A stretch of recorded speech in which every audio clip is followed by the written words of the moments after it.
Just a side note, I had already filmed this video. I was done with it. And then something came up and I realized apparently I don't know the mic that I bought, I don't know if they sold me like something like that's fake. But anyway, that comes to us all.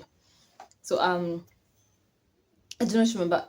I felt like what I had communicated earlier was so good, but then like I filmed it, and then when I wanted to start editing it, I got so frustrated, and I wanted to just like throw in the towel and just like, this is 100% not for me. I don't want to do this, blah blah blah, and all that. And I have already spoken that to myself, and I have pity patted myself, and I have gotten myself off that. So let's just get into the video. I I I, I, I was talking about how I feel like patterns repeat themselves, and it's not that I don't believe in reincarnation. I really don't. I feel like each of us has a purpose to fulfill, and whether or not we fulfill that purpose when our time has come, and when it hasn't and we leave, I just think that we have a one-off experience. I do not believe in reincarnation. But I feel like patterns repeat themselves in people because the Bible says there's nothing new under the sun, and I believe that to be 100% true. So I think there's someone in the 1600s who has literally had a similar experience as me right now, who was like so fearful and didn't know what to do and didn't know where to begin, and they ended up living their lives not fulfilling their purpose, not doing what they wanted to do, just because they lived in that capacity of fear and let fear lead their lives. So apparently, I'm a Gen Z, and we are known to be one of the most fearless generations that have ever existed. But to be honest, I feel fear constantly. I constantly feel fear, to be honest. And I'm so proud of many of my fellow Gen Zers who, are doing it fearless, or I don't know, who just seem to be 100% fearless, to be honest.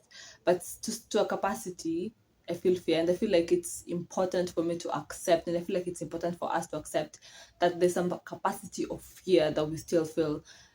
People say that we're the most fearless generation, but I feel like there's a capacity. There's no way. I just feel like there's no way that fear cannot exist.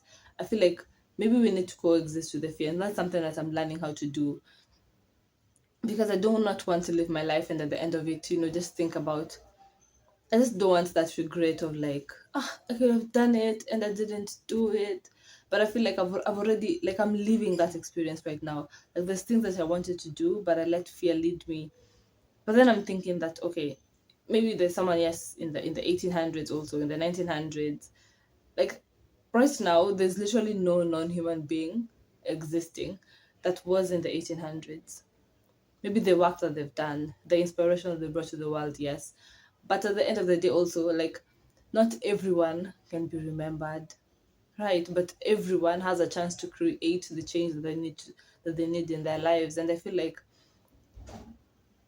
I don't think I want to be remembered, but I think I want to live a life of purpose, a life where I'm not constantly rotating, constantly on the same cycle of like, I wish I could have done this.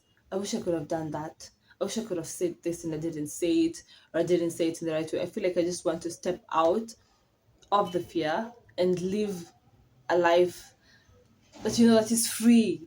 You don't wake up at night and you feel like you have a chokehold on your neck just because of the life that you're living.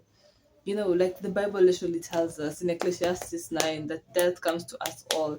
There's no one in the 1800s that is existing right now. So, say I'm afraid of, like, what the people that I like, say you're afraid of people seeing what you're doing, or wanting to do something and you don't feel like you are in the adequate mindset, capacity, financial, emotional capacity, physical capacity to do it.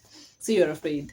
Um, there's someone who's probably named Lynn, like me, who maybe in the 1800s was literally afraid of what people would say about her. Some people around her, people not around her, would say about her. And that Lynn and everybody who she was afraid of are literally not with us right now. They're not in the same vicinity as us in this world right now. You know, maybe wherever she is, she's wondering, what was I so afraid of? what was I so afraid of, literally? What was I so afraid of? Like, what am I so afraid of? Why can't we just step into who we are? If in the next 100 years, none of, like, the people that you know, all of them will be dead. So how about you just like, this is, I'm saying to myself, literally, just how about I just like step into who God has called me to be, step into who I believe myself to be. And it's easier, obviously, said than done. Otherwise, all of us would be living the lives that God has called us to live. But I really hope that like I live a life that is, and you live a life that is consistent to what God has called us to be. You know, to live a life that is comfortable, a life that is peaceful, a life that is by comfortable I mean that we're doing what we are called, that what we've been called to do, and we're not living in fear constantly.